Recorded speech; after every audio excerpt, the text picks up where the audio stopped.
We'll wait here till the signal is given. This glorious morning here.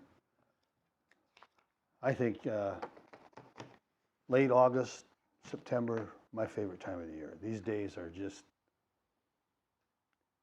enjoyable, and I like them. Today we're going to talk a little bit about, today we celebrate Ulumbana. A interpretation that I saw for Ulumbana is it's deliverance from suffering. And we have names on the altar here of some of those beings who are close to us who have passed on to another manifestation. And so we focus on them with this Ulumbana. Days like Ulumbana for us Buddhists, or All Souls Day in the Spanish and Mexican tradition, and funerals in general, they're meant to remind us about the impermanence of life, and we all understand about impermanence. Everything is impermanent. And impermanence is one of the things that, for many of us, can bring suffering. So we're going to talk about suffering and happiness today, both suffering and happiness. Now, the Buddha's definition of suffering, we've all heard it, we've all read it in the sutras. He said that birth is suffering. There's a lot of pain involved with birth for both mother and child. Death is suffering. We all understand that. Old age and sickness is suffering. I'm getting older. I suffer. Separation from loved ones is suffering. Association with the unpleasant is suffering. And not getting what we want is suffering. And finally, the 5 aggregates of clinging are suffering. And the 5 aggregates are form and feelings or perceptions. Feelings or sensations, I should say, and then perceptions is third. Mental objects are aggregates, and then consciousness. And why are the 5 aggregates a basis for suffering that the Buddha talks about? It's because we cling to them. We cling to these 5 aggregates. We cling to it as I, me, mine. And we don't want them to disappear. We don't want I, me, or mine to disappear, which will happen. We want them to be permanent, and they're not. Now, the Buddha also talked about the different kinds of suffering. There's the suffering of suffering, or maybe better put the suffering of pain. And then there's the suffering of change, or impermanence, like we had just talked about. And then the very suffering of existence, this birth, this death, this old age. That's existence is suffering because it always changes. You have joy in your life. Well, it'll be there, but it's going to go away. You have pain in your life. It's be there, but it'll go away. Now, the Buddha further said that pain is what the world does to you, and suffering is what you do to yourself by the way that you think about the pain you receive. And experiencing pain is just a part of being human. If you're human, or if you're a being, you will have pain in your life. Now, we suffer not because of what happens to us, but because of our mental state. And suffering is in the mind. Suffering is a natural part of our existence. And when we can acknowledge that suffering is a natural part of our existence, then we have a chance to be at peace. Because if we're always trying to run from suffering or avoid suffering, that is not peaceful. Now, I heard a song, Judy Collins. I was telling teacher that I'm doing some painting this week, and I put on my Apple Music, and I always put in, 60s folk rock. And so that to me, that, back in the 60s, I was in high school and college, greatest music of all time, in my opinion. My parents never shared that opinion with me, but they didn't think it was quite as great as I did. But Judy Collins, that song, Both Sides Now, and it catches the concept so adroitly of what we're talking about here. But I'm not going to sing this, so I think we've had enough suffering in our lives. So, but old friends are acting strange. They shake their head and say, I've changed. Well, something's lost and something's gained in living every day. And something's lost and something's gained in living every day. Every day you gain. Every day you lose something. And when you can learn to accept and to let go of all the verities of this life, the ups and the downs, you can actually feel a more textured part of life, or the texture of life. The coming, the going, the arising, the passing away. And if your focus is only on one of those dimensions, either the coming or the going, or the up or the down, if it's only on one of those dimensions, you're going to miss the potential for understanding how life unfolds. Now, the goal of our practice is not to pursue pleasure and to avoid pain, but rather to experience both with full awareness. That's why we meditate. We want to feel right here, right now, with full awareness of what is there. You don't stuff bad feelings. You don't stuff joy, certainly. Well, don't stuff bad feelings either, or something that's painful for you. Don't throw away your suffering. Face it, feel it directly, and joy can also then enter into your experience.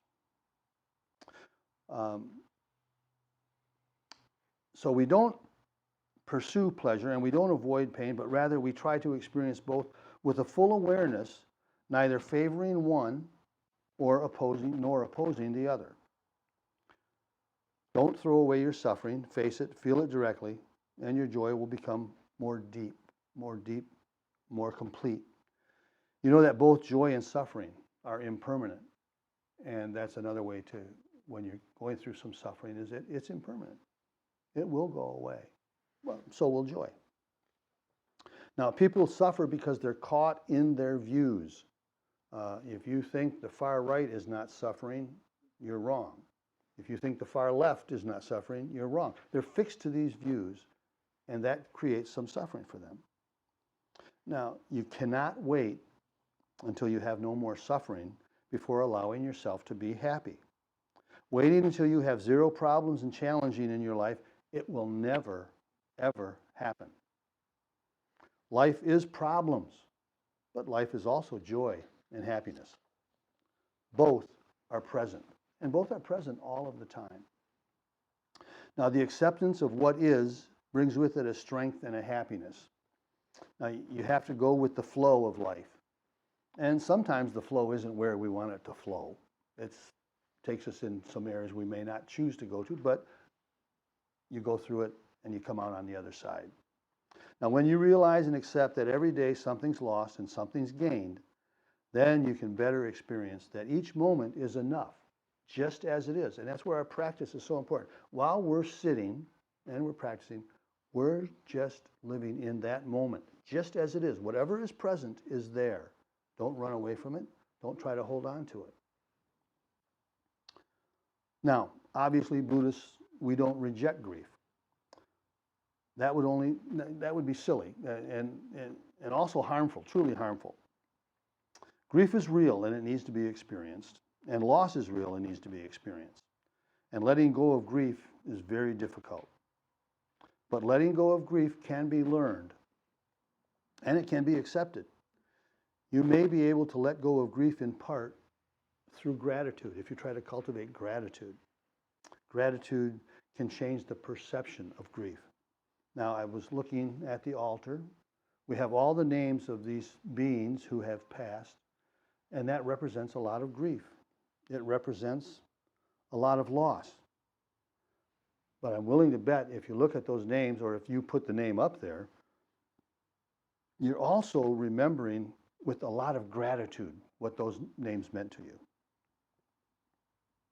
You remember the gratitude that was behind those names and in those people, or in some of the animals that we loved. What would you have missed if those names were not in your life or not part of your experience? Now, that would be a true tragedy if you didn't feel grief because of those names. A true tragedy, because that would mean without grief, if you didn't have any grief, you wouldn't have had any love at the time, any loving kindness at the time. So gratitude can kind of change your perception of grief. If you don't feel the grief, again, you didn't probably feel the loving kindness. Now, gratitude can assuage grief. And grief can sometimes be overwhelming, and sometimes it is overwhelming. I've experienced, my family's experienced, but people do move on. And we've all moved on at some point with our grief. And just, you have to remember that, the seed has to die for the tree to grow. And so you have to feel that grief for loving kindness and gratitude to keep growing. A teacher in one of the books I was looking at prior to doing this, a teacher talked about it in one of the books, and he told his students that the ability to accept and embrace the loss that comes his way is directly correlated to his ability to allow joy and happiness in his life. We need to be open to all feelings, emotional tones and perceptions. We need to be open to all of them. We don't just want to focus on the positive or just focus on the negative, because life is both positive and negative. We all know somebody who you think, well, that person's very negative, and that you don't want to be. Well, just as bad is the person who is always positive, striving for that positive that is almost unrealistic. You have to feel both the negative and the positive. And if you don't, well, you have to feel them both. Life is loss, life is suffering, but life is also beautiful and joyous. And it can all be pretty much at the same time. When we find that nothing is permanent to grasp onto, the mind will eventually stop grasping. And that's what we try to do with our practice, is to stop grasping. Stop grasping to the pain. Stop grasping to the joy. When we stop grasping, you make room in your mind to just be with what is. Our suffering is in our mind, and our mind can be trained. And that's why we practice. That's why we do our meditation, to train the mind. With the training and with the practice, you can be with what is, and then you have a better opportunity to kind of let things go. Now, I was going to wear my t-shirt today that has a picture of the Buddha. It says, let that stuff go. Let all that stuff go. And it doesn't say stuff. It has another word that begins with S. So that's why I didn't wear it. So I thought it would be inappropriate.